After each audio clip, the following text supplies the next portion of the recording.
السلام عليكم ورحمة الله وبركاته. مرحب بكم مرة تانية في أسرار عالم الرخام والجرانيت والكوارتز.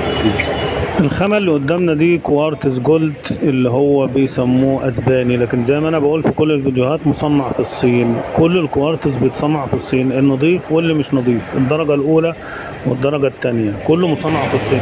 وفي منه حاجات بتتصنع في الهند وفي منه حاجات بتصنع في تركيا. اللون الجولد ده كان شحيح جدا في مصر الفترة اللي فاتت، لدرجة ان سعره وصل من 8000 ل 9000 المتر مربع توريد وتركيب. ولكن في حد من المستوردين جاب كمية فنزل في السعر شوية، فاصبح حاليا بيبقى من 6700 ويزيد شوية حسب طبيعة الشغل ومكان الشغل ومقاسات الشغل. بفكركم تعملوا لايك وتشتركوا في القناة علشان يوصلكم كل فيديو جديد، والسلام عليكم ورحمة الله وبركاته.